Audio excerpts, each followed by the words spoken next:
Boa noite. Novamente estamos aqui em Istambul, uma das cidades da Turquia, e queremos transmitir alguma coisa a mais para os ouvintes, mas antes queremos orar. Se você puder repetir comigo aí no seu coração, repita os versículos 23 e 24 do Salmo 139, que nos diz assim: sonda-me, ó Deus, e conhece o meu coração. Prova-me e conhece os meus pensamentos. Vê se há em mim algum caminho mau. Guia-me, Senhor, pelas veredas da tua justiça. Eu quero ler um trecho da Bíblia, muito conhecido, que está em Mateus capítulo 24, a partir do versículo 45, que diz assim: quem é, pois, o servo fiel e prudente, a quem o Senhor confiou seus conservos, para dar-lhes o sustento a seu tempo? Bem-aventurado aquele servo a quem o seu Senhor, quando vier, achar fazendo isto, fazendo assim. Em verdade vos digo que lhe confiará todos os seus bens.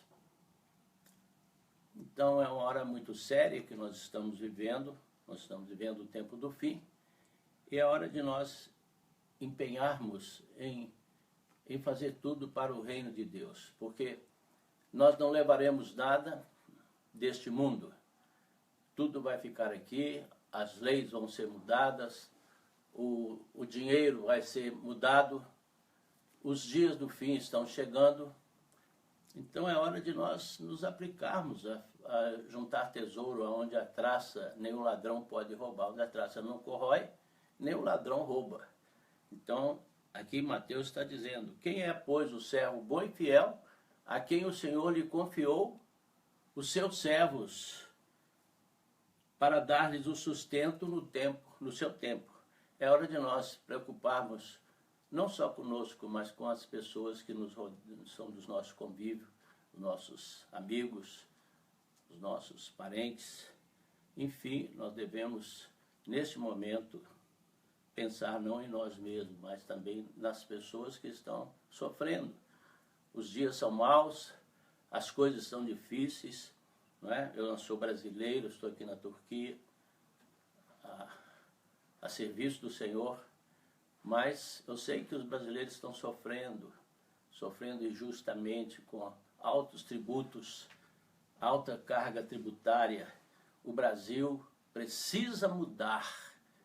Os países aqui são diferentes, as leis são diferentes, aqui os povos têm liberdade. O Brasil sufoca os seus filhos. O Brasil é um país que precisa deixar de ser injusto com os seus filhos. Até hoje os seus filhos têm sido injustiçados pelas leis injustas que o governo tem imposto.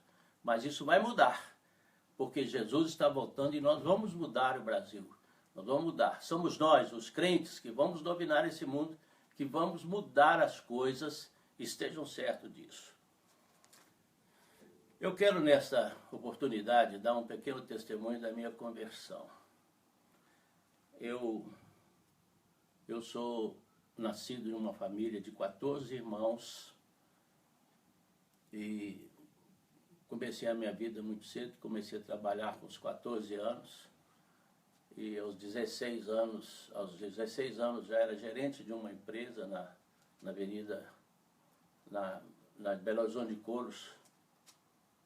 E lá eu conheci também um servo de Deus, o Miguel Pimentel de Carvalho, pai do nosso prefeito, Fernando Pimentel, que me indicou o caminho da verdade.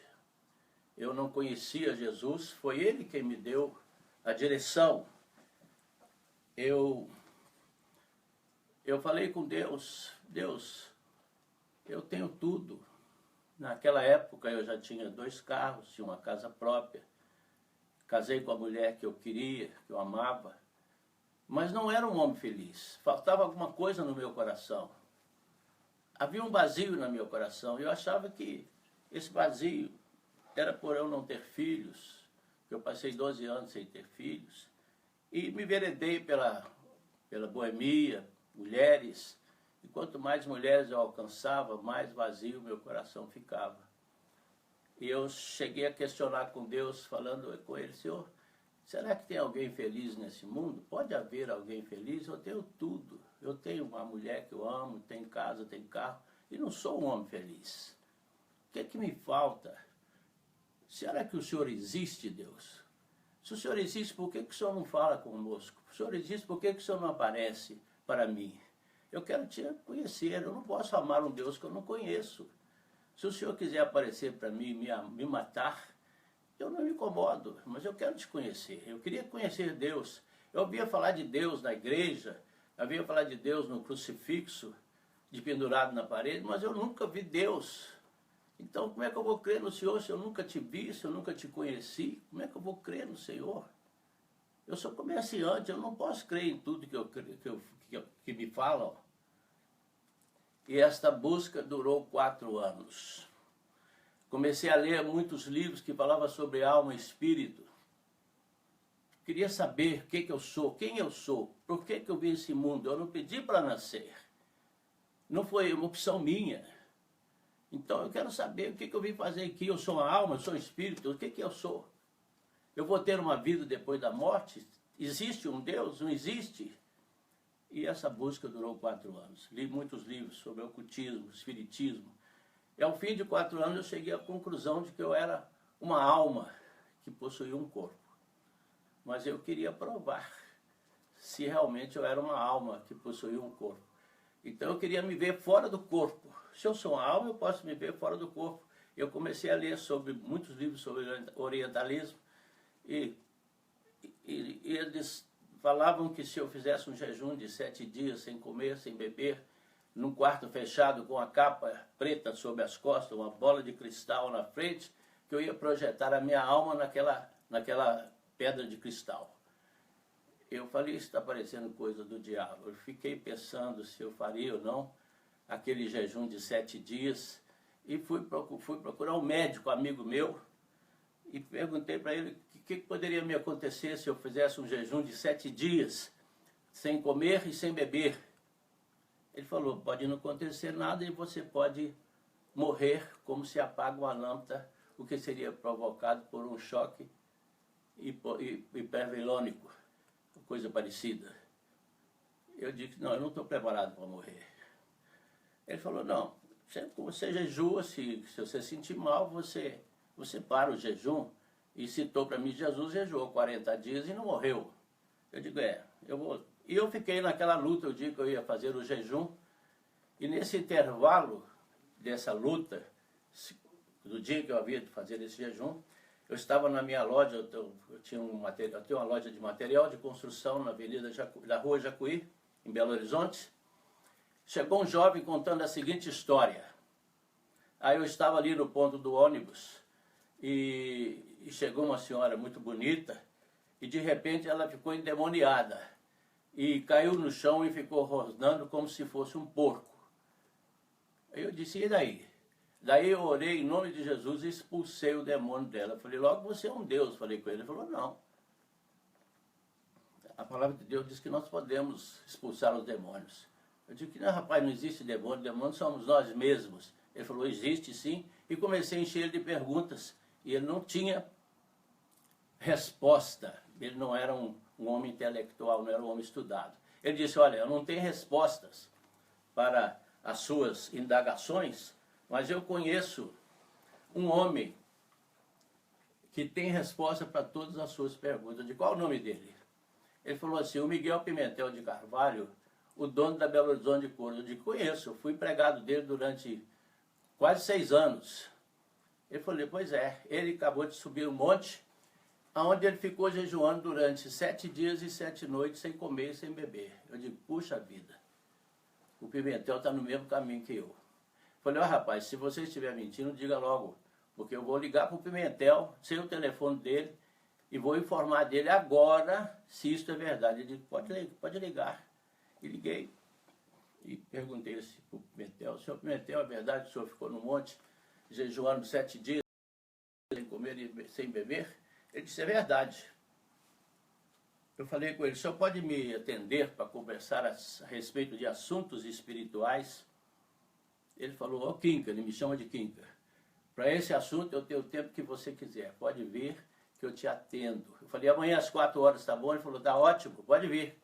Nas 4 horas em ponto, cheguei no escritório dele, ele estava escrevendo uma carta. E ele acabou de olhar, escrever a carta, olhou para mim e perguntou assim, o que é que você está procurando? Eu falei, estou procurando a verdade da vida. Eu quero saber o que eu vim fazer neste mundo. Não foi opção minha de nascer. Ele sorriu e falou assim, espera que eu vou te dar a resposta. Acabou de escrever a carta, selou, me chamou para o escritório dele, sentou na mesa dele, como eu estou sentado aqui, eu sentei na frente. Ele virou para mim e disse assim, Kinka, na vida só existe uma verdade. Eu falei para ele, o senhor pode me apresentá-la? Porque eu estou procurando há 4 anos e ainda não encontrei. Ele disse, posso. Qual é a verdade? Eu disse para ele. Ele falou, a verdade é Jesus Cristo.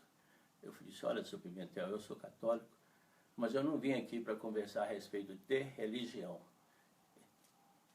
Ele disse, tem eu tão pouco, Kinka, estou falando com você a respeito de religião. Estou falando a respeito de um homem que é a verdade. Aí eu disse para ele assim, por que só ele é verdade? Ele disse para mim, porque só ele tem 2 naturezas. Eu falei, o senhor pode me explicar o que sejam 2 naturezas? Ele disse, posso. Primeiramente eu quero saber de você uma coisa só. Só isso, mais nada. Você crê que ele nasceu de uma virgem? Eu digo, creio, eu sou católico, falei para ele. Pois bem, então é só isso que eu quero saber. Então você há de convir que José não era o pai dele. Eu digo, não. Ele nasceu de uma virgem, só podia ser Deus o pai dele. Muito bem. Então você há de convir que como homem, ele tinha pai, mas não tinha mãe. Ele tinha mãe, mas não tinha pai. O pai dele não estava aqui, o pai dele estava no céu, é Deus. É. E como filho de Deus, ele tem pai, mas não tem mãe. Eu digo, porque ele já existia antes. Então, Kinka, ele pode com a mão segurar a tua mão, porque ele é homem como você. E com a outra mão ele pode segurar a mão de Deus, porque ele também é Deus. E fazer a ligação entre você e Deus. Eu digo, não tinha pensado nisso. Pois é. Então, a verdade é Jesus. Jesus é o único caminho, a verdade e a vida. Eu digo, bom, mas como é que o que eu tenho que fazer para ser salvo, senhor Pimentel? Ele disse assim, olha, Jesus veio a esse mundo com a finalidade de salvar o homem. Ele nasceu de uma virgem, viveu sem pecado, morreu numa cruz para nos dar a vida eterna. Eu disse, tudo bem, eu creio nessa verdade que Jesus é o Filho de Deus, que ele morreu numa cruz, mas a minha vida ainda está sem sentido. Eu não tenho sentido na minha vida. Pode dar uma pausa? Não? Então, eu disse para ele, o que eu tenho que fazer? Ele falou, você tem que crer que Jesus é o Filho de Deus. Ele é o único caminho, a verdade e a vida. Eu estou com a boca seca, vou tomar um pouco de água.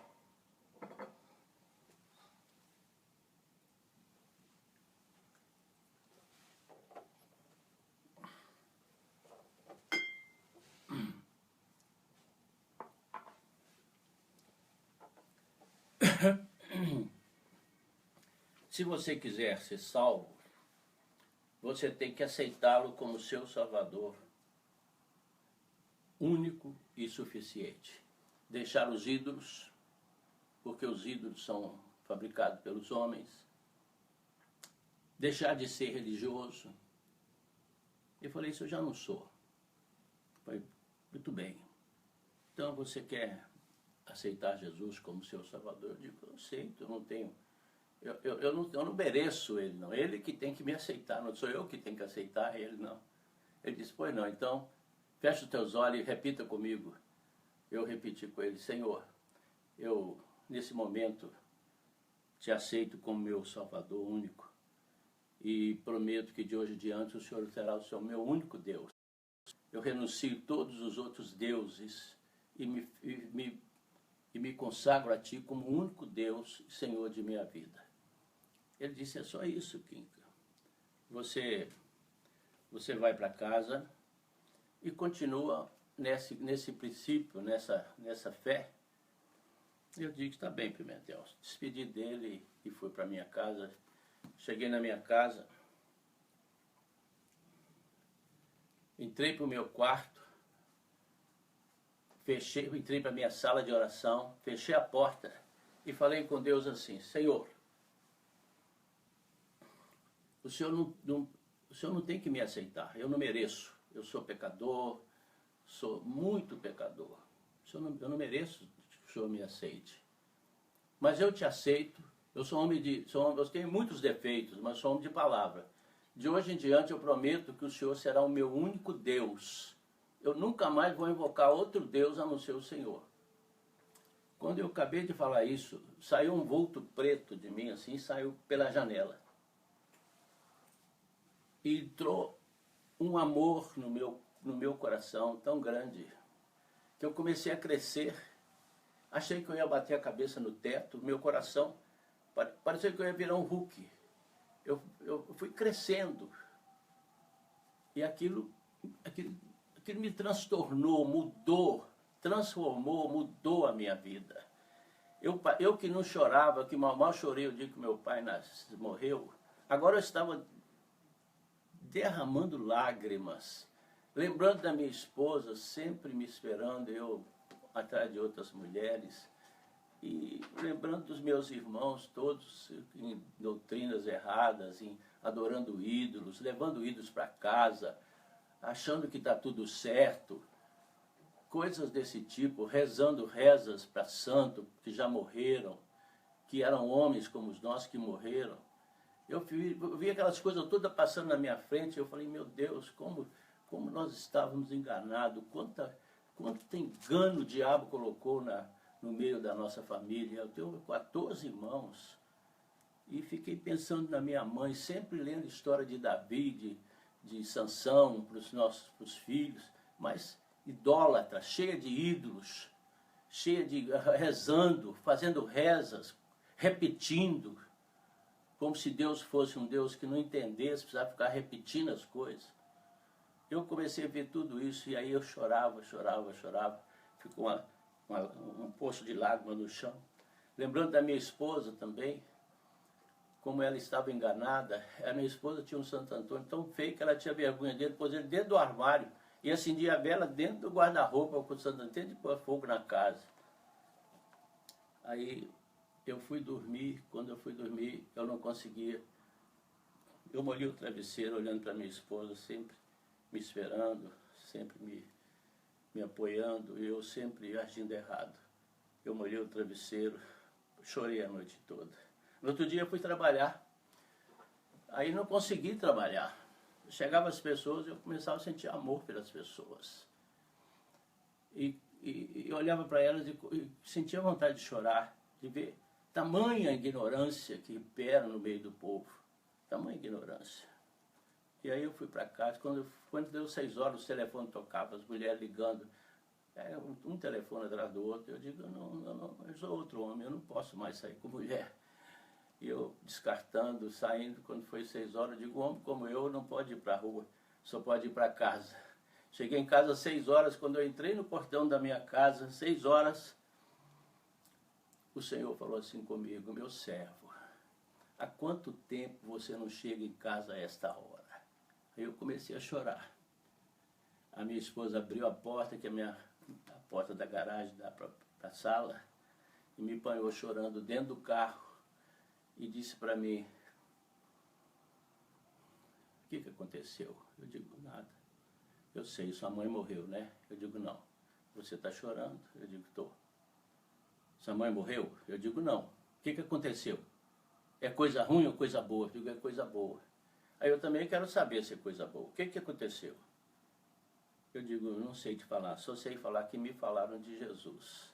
A quem falou para você de Jesus? Eu digo, foi o senhor Pimentel. Ah, diz a ele que eu quero ouvir também. Se é bom para você, é bom para mim também. Eu digo, eu vou falar, mas agora você dá licença que eu preciso ler a Bíblia. E fui ler a Bíblia.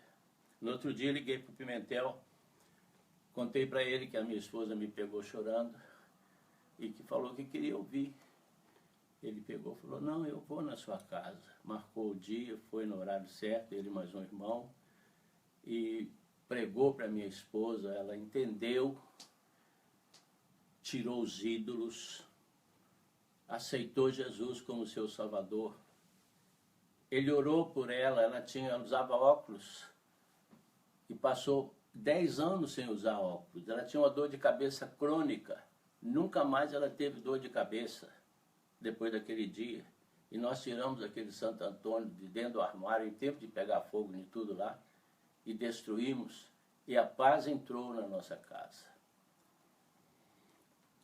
Mas ainda faltava. Nós éramos casados há 12 anos e não tínhamos filhos. Isso faltava. E chegou um profeta um dia na minha casa e disse assim, olha, Deus mandou falar que vocês vão ter filhos. Eu digo, rapaz, eu aceito, mas não precisa. Eu sabia que a minha esposa não podia ter filhos. Ela tinha o útero bicorno, ela tinha sido operada 2 vezes pelo Dr. João Eto, um japonês, e ele havia dito que era impossível pela medicina a minha esposa ficar grávida. Eu digo, não precisa me agradar, não, eu aceito a profecia, vai com Deus e tal, e aceitei aquilo como sendo uma prova de amor, de querer me confortar o coração, e não dei crédito. E passado algum tempo, a minha esposa, passado algum tempo, ela me contou o seguinte, falou, você sabe o que você me falou essa noite? Eu digo, não, eu nem acordei.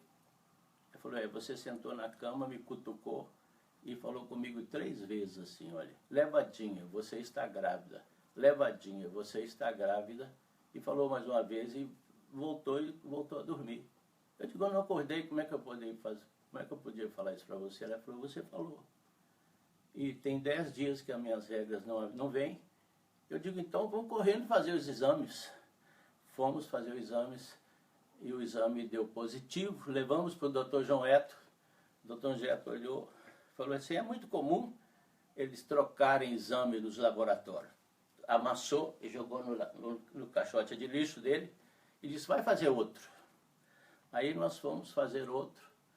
E quando eu saí do laboratório com o envelope na mão, até então, agora nós já tínhamos uma filha do coração, a Juliana, que nós pegamos no dia que nasceu, é filha do coração. E a Juliana estava com 2 anos, em pezinho no banco da frente. Quando eu peguei o envelope, ela fez assim, apontou para o envelope e disse assim, é homem e é homem de verdade, sem saber o que estava no envelope. Levamos para o Dr. João Eto e ele disse, 2 vezes é demais, né? Vamos aguardar, quando fizer 8 meses, vocês vão fazer uma radiografia, vão fazer para ver se está tudo bem. Quando foi 8 meses, eu levei a radiografia para ele da criança, ele disse, é um menino, está na posição certa, eu sou japonês, sou budista, mas hoje eu estou vendo um milagre. Eu digo, pois é, o senhor tem uma Bíblia para me dar? Falou para mim. Eu digo, tem, eu já trouxe a Bíblia, está aqui para o senhor a Bíblia, autenticada e marcada. Eu já ia levando a Bíblia para ele. Ele disse assim, a minha esposa tem uma dor de cabeça crônica, você pode ir na minha casa para orar por ela? Eu digo, posso. Você espera eu acabar aqui o meu turno? Diz que espero. Acabou o turno, esperei, fui na casa dele, orei pela esposa dele, e ele não me falou se ela foi curada, nem eu tampouco perguntei, mas eu creio que foi, porque foi oração de fé a pedido. A oração solicitada tem duplo efeito. No dia que a criança nasceu, ele levou uma junta médica no hospital, inclusive a mulher dele junto, para presenciar o nascimento do nosso primeiro filho, o Daniel. Bom, eu viajei para Israel e nesse período que o Daniel nasceu, ele estava com 2 meses de nascido. E quando eu voltei, eu trouxe alguns perfumes, joguei na cama, o Daniel estava lá deitado. E quando foi à noite, o Daniel apareceu chiando como se tivesse um apito na garganta. Nós corremos, levamos ele para o médico, pediatra. O médico colocou o estetoscópio nas suas costas e perguntou assim para mim: quem da sua família é asmático? A Deise, minha esposa, falou assim: meu pai morreu de asma. Ele falou assim: pois é, seu filho é asmático de nascença, não tem cura. Eu senti uma dor, tem dor que dói no coração, mas alguém já tinha me dito que tem uma dor que dói no umbigo.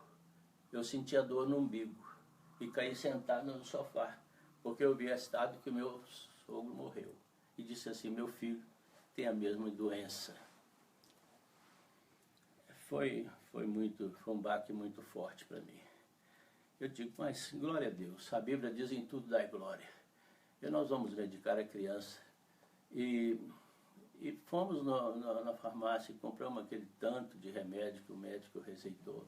E levamos para casa. 3 dias depois, o Daniel estava normal, respirando. E disse: tá bom, vamos lutar, que tudo seja conforme a vontade de Deus. Passados uns 15 dias, o tempo mudou, veio um tempo mais frio. De repente, o Daniel apareceu de novo, chiando, com febre, igual da primeira vez. A minha esposa diz: olha, o Daniel está com nova crise, está do mesmo jeito. Eu digo: não é possível. Nós acabamos de dar uma batelada de remédios para ele. Ela falou: pois é, tá. Eu digo: tira a roupinha dele. Eu tinha acabado de vir do monte, onde eu passei 3 dias jejuando. Ela tirou a roupa dele, eu peguei aquele azeite que eu havia consagrado e derramei profusamente sobre ele, a ponto de ele ficar brilhando como fosse uma lâmpada. Pus a toalha na cama, deitei ele e orei em nome de Jesus. Falei com Jesus: Jesus, eu não podia ter filhos, o Senhor me deu filhos. Eu sei que das tuas mãos não pode vir coisa ruim. O Senhor não pode ter me dado um filho enfermo, um filho com problema. Então, se o Senhor quiser, pode levá-lo, mas eu não vou aceitar esse filho enfermo. E pus o menino na cama e fui trabalhar. Quando voltei, a Deise falou assim: a febre parou, ele parou de chiar, não tem mais nada. Eu digo: glória a Deus.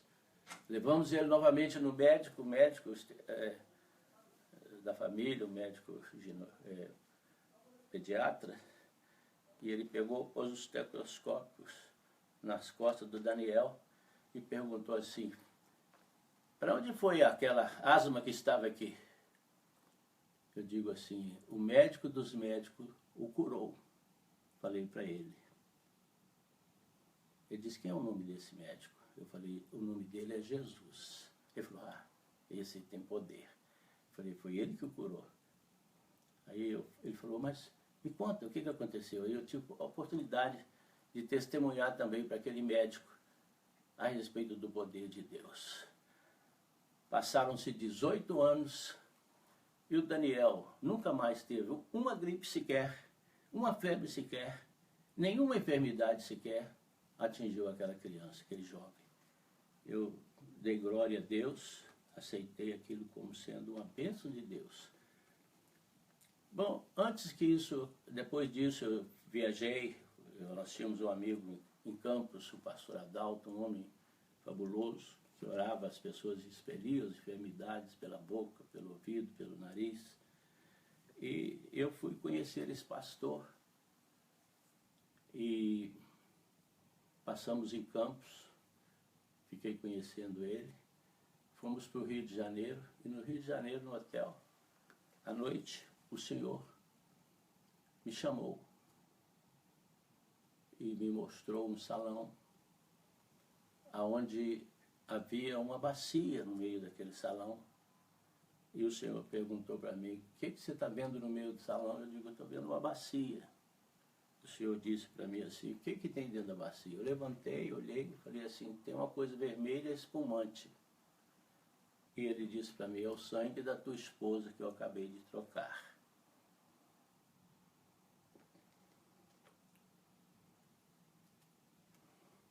E eu não contei para ela aquele sonho.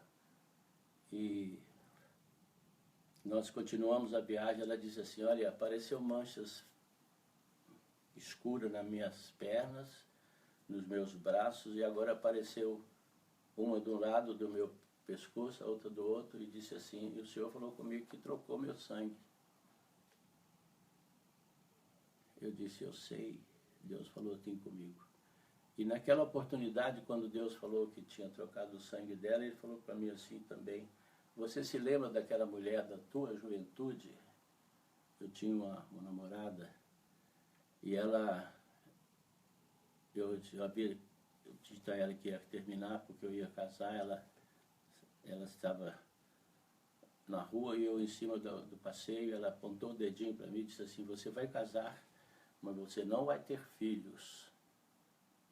Eu não dei a menor importância para aquilo, eu não acreditava em nada.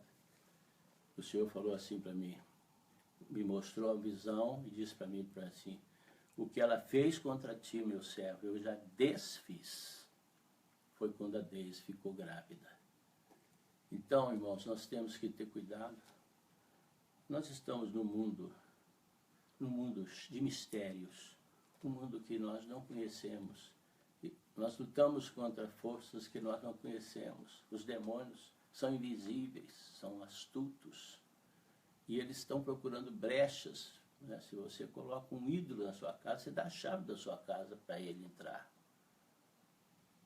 Então, se você não tem o conhecimento, você se torna uma presa fácil. E ele usa a religião para fazer essas coisas. O diabo é religioso. Ele usa as falsas religiões para te enganar. Eu quero te alertar, ainda tenho muito para contar, mas hoje eu quero ficar por aqui. Que Deus te abençoe e te guarde. Dê uma semana de vitória, em nome de Jesus. Eu quero lembrar que o meu livro está na internet. O meu livro se chama Revelação, onde eu conto tudo isso de uma maneira totalmente diferente, detalhada. Você vai ver coisas que você nunca viu na sua vida. Porque, como eu disse, eu não aprendi de homens, não frequentei seminário de homem, nem teologia de homem. Eu busquei no monte com Deus. Tudo meu é com Deus. Eu não tenho ligação com outros ministérios. Eu não sou um homem que vivo procurando aplauso de homem, eu não preciso disso. Eu quero aceitação de Deus. Se você quiser conhecer a verdade, de verdade, leia o livro, que você vai encontrar a verdade. E se você encontrar a verdade, você libertará. E ninguém mais vai te enganar nesse mundo. Eu te prometo isso, em nome de Jesus. Amém? Deus te abençoe e te guarde. E te dê uma noite de paz, um dia de paz, uma semana de vitória. Em nome de Jesus, amém.